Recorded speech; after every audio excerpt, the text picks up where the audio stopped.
ಇನ್ನು 2.5 ವರ್ಷದ ಬಳಿಕ ನಾಯಕತ್ವ ಬದಲಾವಣೆ ಅಂತ ಯಾರೂ ಹೇಳಿಲ್ಲ ಅಂತ TV9ಗೆ ಸಿಎಂ ಆರ್ಥಿಕ ಸಲಹೆಗಾರ ಬಸವರಾಜ ರಾಯರೆಡ್ಡಿ ಅವರು ಪ್ರತಿಕ್ರಿಯೆ ಕೊಟ್ಟಿದ್ದಾರೆ. ರಾಜ್ಯದಲ್ಲಿ ಯಾವುದೇ ನಾಯಕತ್ವ ಬದಲಾವಣೆ ಇಲ್ಲ ಅಂತಿದ್ದಾರೆ ರಾಯರೆಡ್ಡಿ. ಜೊತೆಗೆ ಕಾಂಗ್ರೆಸ್ನಲ್ಲಿ ಯಾವುದೇ ಬಣ ಇಲ್ಲ ಅಂತ ಕೂಡ ನುಡಿದಿದ್ದಾರೆ.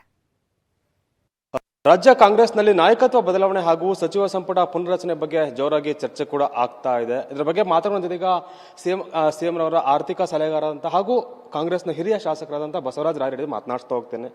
ಸರ್, ಈಗ ಸದ್ಯದ ಬೆಳವಣಿಗೆಗಳನ್ನು ಕೂಡ ತಾವು ಗಮನಿಸ್ತಾ ಇದ್ದೀರಾ. ದೆಹಲಿಯ ದಂಡಯಾತ್ರೆ ಒಂದು ಕಡೆ ಮತ್ತು ಇಲ್ಲೊಂದು ಕಡೆ ಪ್ರತ್ಯೇಕವಾದಂತಹ ಡಿನ್ನರ್ ಮೀಟಿಂಗ್ಗಳು ಕೂಡ ನಡೀತಾ ಇದೆ. ತಾವು ಕೂಡ ಪಕ್ಷದ ಹಿರಿಯ ಶಾಸಕರಾಗಿ ಏನು ಹೇಳ್ತೀರಿ ಅಂತ? ಆದರೆ ಅನಾವಶ್ಯಕವಾಗಿ ನವೆಂಬರ್ ಕ್ರಾಂತಿ, ನವೆಂಬರ್ನಲ್ಲಿ ಯಾವುದೂ ಇಲ್ಲ. ಏನಾದರೂ ಪಕ್ಷದಲ್ಲಿ ಬದಲಾವಣೆ ಆಗಬೇಕಾಗಿದ್ದರೆ, ಶಾಸಕಾಂಗ ಪಕ್ಷದಲ್ಲಿ ಬದಲಾವಣೆ ಆಗಬೇಕಾಗಿದ್ದರೆ ಪಕ್ಷದ ವರಿಷ್ಠರು ತೀರ್ಮಾನ ತೆಗೆದುಕೊಳ್ತಾರೆ.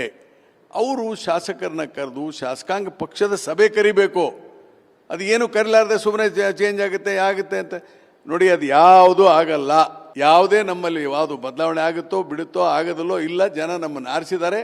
ಸಿದ್ದರಾಮಯ್ಯ ನಾಯಕತ್ವದಲ್ಲಿ ನಾವು ಒಳ್ಳೆ ಇನ್ನೂ 2.5 ವರ್ಷಗಳ ಕಾಲ ಒಳ್ಳೆ ಕಾರ್ಯಕ್ರಮಗಳನ್ನು ಜನಪರವಾಗಿ ಕೊಡ್ತೇವೆ. ಸರ್ಕಾರ ರಚನೆ ಆದಂತಹ ಸಂದರ್ಭದಲ್ಲಿ ಶಾಸಕಾಂಗ ಪಕ್ಷದ ಸಭೆ ನಡೀತಾ ಇರಬೇಕಾದ್ರೆ ಆಗೇನು ಪ್ರಸ್ತಾಪ ಆಗಿಲ್ವಾ ನಾಯಕತ್ವ ಬದಲಾವಣೆ ಬಗ್ಗೆ 2 ವರ್ಷ ಆದ ನಂತರ ಅಂತ? ಸ್ಪಷ್ಟವಾಗಿ ಹೇಳ್ತೇನೆ, ನಮ್ಗೆ ಯಾರು 2.5 ವರ್ಷ ಇವರು, 2.5 ವರ್ಷ ಇವರು, ಇನ್ನೊಂದು ವರ್ಷ ಅವರು ಅಂತ ಹೇಳಿಲ್ಲ. ಸ್ಪಷ್ಟವಾಗಿ ನಾನು ಹೇಳಿದರೆ ಪಕ್ಷದ ವರಿಷ್ಠರು ತೀರ್ಮಾನ ತೆಗೆದುಕೊಳ್ತಾರೆ. ಏನಾದರೂ ಬದಲಾವಣೆ ಅವಶ್ಯಕತೆ ಇದ್ದರೆ. ಇದು ಸುಮ್ಮನೆ ಗೊಂದಲಗಳು ಸೃಷ್ಟಿ ಆಗ್ತಾ ಇದೆ ಮಾಧ್ಯಮದಲ್ಲಿ. ಒಂದು ಇದೇನಂತಾರಲ್ಲ, ಒಬ್ರಿಗೊಬ್ರು ಜಾಸ್ತಿ ಮಾತಾಡ್ತಾ 106 ಮಂದಿ ಮಾತಾಡಿದರೆ ಇದು ಹಂಗಾಗಿದೆ. ಆದರೆ ನನ್ನ ಪ್ರಕಾರ ಯಾವುದೇ ಬದಲಾವಣೆ ಇಲ್ಲ, ಯಾವುದೇ ಇಲ್ಲ.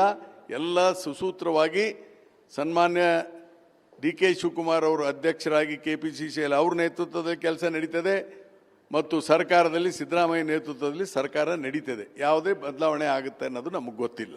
ಕಾಂಗ್ರೆಸ್ನಲ್ಲೇ ಬಣಗಳ ಬಡಿದಾಟ ಜೋರಾಗಿದೆ. ಸಿದ್ದರಾಮಯ್ಯ ಟೀಮ್ ಒಂದ್ ಕಡೆ ಶಕ್ತಿ ಪ್ರದರ್ಶನ, DK ಶಿವಕುಮಾರ್ ಕಡೆಯಿಂದ ಒಂದು ಶಕ್ತಿ ಪ್ರದರ್ಶನ ಆಗ್ತದೆ. ಏನ್ ಹೇಳ್ತೀರಿ ಅಂತ? DK ಶಿವಕುಮಾರ್ ಬಣ ಯಾರ ಬಣನೂ ಇಲ್ಲ, ನಾವೆಲ್ಲ ಒಂದೇ ಕಾಂಗ್ರೆಸ್ನವರು. ಅದರಲ್ಲಿ DK ಶಿವಕುಮಾರ್ ಅತ್ಯಂತ ಪಕ್ಷದ ಶಿಸ್ತಿನ ಸಿಪಾಯಿ ಅಂತ ಅವ್ರು ಹೇಳಿಬಿಟ್ಟಿದ್ದಾರೆ. ಅವರೆಲ್ಲ ಹುಟ್ಟು ಪಕ್ಷ ಕಟ್ಟಿದಂಥವ್ರು DK ಶಿವಕುಮಾರ್. ಹೀಗಾಗಿ ಅವ್ರು ಎಂದೂ ಪಕ್ಷದ ವಿರುದ್ಧ ಅವರು ಮಾತಾಡಿಲ್ಲ, ಯಾರೂ ಮಾತಾಡಿಲ್ಲ. ಹಂಗೆ ಯಾರೋ ಒಬ್ಬಿಬ್ರು ಏನೋ ಮಾತಾಡ್ತಾರೆ ಅಂದ ತಕ್ಷಣ ಅದು ಆಗಲ್ಲ. ಸಿದ್ದರಾಮಯ್ಯನವರೇ ಈಗ 5 ವರ್ಷ ಕಂಪ್ಲೀಟ್ ಮಾಡ್ತಾರಾಗಿದ್ರೆ ನನ್ನ ಪ್ರಕಾರ. ಯಾಕಂತಂದ್ರೆ ಅವ್ರನ್ನ ಶಾಸಕಾಂಗ ಪಕ್ಷದ ನಾಯಕರಾಗಿ ನಾವು ಆಯ್ಕೆ ಮಾಡಿದ್ಮೇಲೆ ಇನ್ನೇನು ಏನಂತ ಹೇಳ್ಬೇಕು ನಾವು? ಅದಕ್ಕೆ ಪಕ್ಷದ ತೀರ್ಮಾನ ಆಗ್ತದೆ ಏನ್ರಿ ಇದ್ರೆ. ಅದ್ರ ಪ್ರಕಾರ ನನ್ನ ಪ್ರಕಾರ ಇಲ್ಲ. ಕಾಂಗ್ರೆಸ್ನ ಹಿರಿಯ ಶಾಸಕ ಬಸವರಾಜ ರಾಯರೆಡ್ಡಿ ಅವರ ನೇರವಾದ ಮಾತು. ಕ್ಯಾಮ್ರಾ ಪರ್ಸನ್ ಪ್ರಣೇಶ್ ಜೊತೆ ಅನಿಲ್ ಕಲ್ಕೆರೆ, TV9. ಈ ಎಲ್ಲ ಬೆಳವಣಿಗೆ ಕುರಿತಂತೆ ಇನ್ನಷ್ಟು ಡೀಟೇಲ್ಸ್ ಅನ್ನ ಪಡಿತಾ ಹೋಗೋಣ. ನಮ್ಮ ಪ್ರತಿನಿಧಿ ಪ್ರಮೋದ್ ಈಗ ನೇರ ಸಂಪರ್ಕದಲ್ಲಿದ್ದಾರೆ. ಪ್ರಮೋದ್, ಬೆಳಗಿನಿಂದ ಆಗ್ತಾ ಇರುವಂತಹ ಆಕ್ಟಿವಿಟಿಗಳನ್ನ, ರಾಜಕೀಯ ಸಂಚಲನ ಮೂಡಿಸುವಂತಹ ಬೆಳವಣಿಗೆನ ಗಮನಿಸ್ತಾ ಇದ್ದೀವಿ. ಅದು ಒಂದು ಭಾಗ. ಆದರೆ ದೆಹಲಿ ಪರೇಡ್, ಸಿಎಂ ನಿವಾಸಕ್ಕೆ ಬಂದು ಶಾಸಕರು ಸಚಿವರುಗಳ ಚರ್ಚೆ ಇದೆಲ್ಲ ನಡೀತಾ ಇದ್ದ ಹೊತ್ತಲ್ಲೇ ಸಿಎಂ ಸಿದ್ದರಾಮಯ್ಯ ಅವರ ಸ್ಪಷ್ಟ ನುಡಿ, ನಾನೇ ಸಿಎಂ ಆಗಿ ಮುಂದುವರಿತೀನಿ, ನಾನೇ ಬಜೆಟ್ ಮಂಡಿಸ್ತೀನಿ ಅನ್ನೋದು ಕ್ಲಿಯರ್ ಮೆಸೇಜಾ? ಹೈಕಮಾಂಡ್ ಸೂಚನೆ ಏನಾದರೂ ಬಂದಿದೆಯಾ ಅಥವಾ ಇದೂ ಒಂದು ರೀತಿಯಲ್ಲಿ ತಂತ್ರಗಾರಿಕೆನಾ? ಪ್ರತಿಮಾ, ಸಹಜವಾಗಿ ಮುಖ್ಯಮಂತ್ರಿಗಳು 5 ವರ್ಷ ನಾನೇ ಸಿಎಂ ಎನ್ನುವಂಥ ಮಾತು ಒಂದು ಸಂದೇಶ ರೂಪಕವಾಗಿ ಕೂಡ ಇಲ್ಲಿ ಸ್ವೀಕರಿಸಬಹುದಾಗತ್ತೆ. ಯಾಕೆಂದರೆ ಕೇವಲ ಪಕ್ಷದ ಕಾರ್ಯಕರ್ತರಿಗೆ ಅಷ್ಟೇ ಅಲ್ಲ, ಈಗ ಸರ್ಕಾರ ನಡೆಸ್ತಾ ಇರುವಂಥವ್ರು, ಮುಖ್ಯಮಂತ್ರಿಯಾಗಿ ಕೆಲಸ ಮಾಡ್ತಾ ಇರುವಂಥವ್ರು ಸಿದ್ದರಾಮಯ್ಯನವರು. ಈ ಸಂದರ್ಭದಲ್ಲಿ ಒಂದು ಕನ್ಫ್ಯೂಷನ್ಸನ್ನು ಕ್ರಿಯೇಟ್ ಮಾಡಿದರೆ ಅಥವಾ ಒಂದು ಗೊಂದಲವನ್ನು ಕ್ರಿಯೇಟ್ ಮಾಡಿದರೆ, ನಾನೀಗ ಸಿಎಂ ಆಗಿರ್ತೀನೋ ಇರಲ್ವೋ ಆ ಥರದ ಮಾತುಗಳನ್ನು, ಆ ಥರದ ಭಾಷೆಯನ್ನು ಬಳಸಿದ್ರೆ ಅದು ಸಹಜವಾಗಿ ಆಡಳಿತದ ಮೇಲೆ, ಅಧಿಕಾರಿಗಳ ಮೇಲೂ ಕೂಡ ಪರಿಣಾಮ ಬೀರುತ್ತೆ. ಈ ಕಾರಣಕ್ಕೋಸ್ಕರ ಮುಖ್ಯಮಂತ್ರಿಯವರು 5 ವರ್ಷ ನಾನೇ ಮುಖ್ಯಮಂತ್ರಿ ಆಗಿರ್ತೀನಿ, ಮುಂದಿನ ಬಜೆಟನ್ನು ಮಂಡಿಸ್ತೀನಿ ಅನ್ನುವಂಥ ಮಾತುಗಳೇನಿದೆ ಅದು ಒಂದು ಸ್ಪಷ್ಟವಾದಂಥ ಸಂದೇಶ. ಅಟ್ ದ ಸೇಮ್ ಟೈಮ್ ರಾಜಕೀಯವಾಗಿ ಕೂಡ ಇದು ಸಂದೇಶವೇ.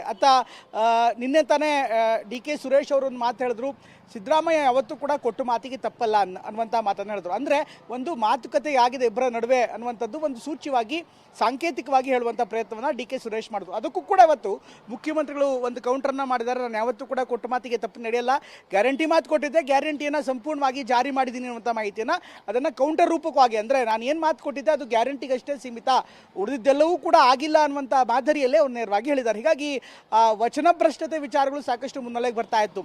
ಮತ್ತು ಕಾಂಗ್ರೆಸ್ನ ಅನೇಕ ನಾಯಕರು ಈ ವಚನದ ವಿಚಾರವಾಗಿ ಮಾತನಾಡ್ತಾ ಇದ್ರು. ಇನ್ನೊಂದು ಕಡೆಗೆ BJP ಕೂಡ, ಕಾಂಗ್ರೆಸ್ ಒಂದು ವಚನಭ್ರಷ್ಟವಾಗಿರುವಂಥ ಪಕ್ಷ, ಸಿದ್ದರಾಮಯ್ಯ ಕೂಡ ಮಾತು ತಪ್ತಾರೆ ಅನ್ನುವಂಥ ಒಂದು ಅಂದರೆ ಮಾತನಾಡೋ ಮೂಲಕ ಕಾಂಗ್ರೆಸ್ ಮನೆಯಲ್ಲಿ ಆಗ್ತಾ ಇರುವಂಥ ಬೆಳವಣಿಗೆಗಳಿಗೆ ಇನ್ನೊಂದು ಸ್ವಲ್ಪ ಉಪ್ಪು ಸುರಿದಿತ್ತು. ಈ ಎಲ್ಲ ಕಾರಣಗಳಿಗೋಸ್ಕರ ಸಹಜವಾಗಿ ಈಗ ಮುಖ್ಯಮಂತ್ರಿ ಸಿದ್ದರಾಮಯ್ಯನವರು ಕೂಡ ಒಂದು ಸೂಚ್ಯವಾಗಿ ಸಾಂಕೇತಿಕವಾಗಿ ಒಂದು ಸಂದೇಶವನ್ನು ರವಾನೆ ಮಾಡಿದ್ದಾರೆ. ಅಟ್ ದ ಸೇಮ್ ಟೈಮ್ ಎರಡೂ ಬಣಗಳನ್ನು ಗಮನಿಸ್ತಾ ಇದ್ದಾರೆ. ಇತ್ತ ಬಸವರಾಜ ರಾಯಡಿಯವರು ಮುಂದಿನ 5 ವರ್ಷ ಮುಖ್ಯಮಂತ್ರಿಗಳ CM ಆಗಿರ್ತಾರೆ ಅಂತ ಹೇಳ್ತಾರೆ.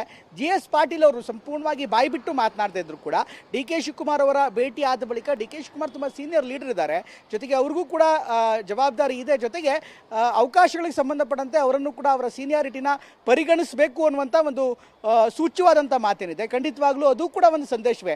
ಅಂದರೆ ನೇರವಾಗಿ DK ಶಿವಕುಮಾರ್ ಮುಖ್ಯಮಂತ್ರಿ ಆಗಬೇಕು ಅಂತ ಹೇಳದೇ ಇದ್ರು ಕೂಡ ಪ್ರತಿಮಾ ಯಾವ ಥರ ಸಂದೇಶ ಕೊಡಬೇಕು, ಹೇಗೆ ತಮ್ಮ ಅಭಿಪ್ರಾಯವನ್ನು ವ್ಯಕ್ತಪಡಿಸಬೇಕು ಅದೇ ರೀತಿ ವ್ಯಕ್ತಪಡಿಸ್ತಾರೆ. ಹೀಗಾಗಿ ಈ ಇಬ್ಬರ ನಡುವಿನ ಈ ಸಮರ ಏನಿದೆ, ಸಮರ ಸದ್ಯಕ್ಕೆಂತೂ ನಿಲ್ಲುವಂಥ ಲಕ್ಷಣಗಳು ಕಾಣಿಸ್ತಾ ಇಲ್ಲ. ಈಗ ಮುಖ್ಯಮಂತ್ರಿ ಆದಾಗಿ ಎಲ್ಲ ಸಚಿವರು ಕೂಡ ಮಾತನಾಡ್ತಿದ್ದಾರೆ, ಹೈಕಮಾಂಡ್ ಬರಬೇಕು ಮಾತನಾಡಬೇಕು ಅನ್ನೋಂಥ.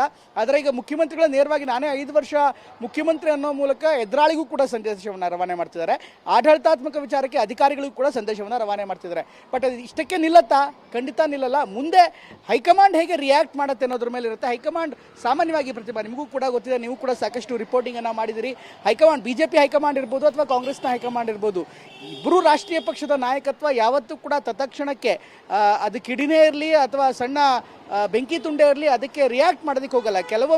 ಕೆಲವೊಂದಿಷ್ಟು ಬೆಂಕಿ ಅದು ಜ್ವಾಲೆಯಾಗಿ ರೂಪುಗೊಳ್ಳುವಂಥ ಶಕ್ತಿ ಇರಲ್ಲ, ಅದು ಅಲ್ಲಿಗೆ ನಂದು ಹೋಗ್ಬಿಡುತ್ತೆ, ಆ ಹೋರಾಟ ಅಲ್ಲಿಗೆ ಕುಸಿದು ಬೀಳುತ್ತೆ. ಹೀಗಾಗಿ ಆದಷ್ಟು ಕಾದು ನೋಡುತ್ತೆ, ಆ ನಂತರ ತೀರ್ಮಾನವನ್ನು ಮಾಡುವಂಥ ಸಾಧ್ಯತೆ ಇರುತ್ತೆ. ಪ್ರತಿಮಾ. ರೈಟ್ ಪ್ರಮೋದ್, ಥ್ಯಾಂಕ್ ಯು ತಮ್ಮೆಲ್ಲ ಮಾಹಿತಿಗೆ.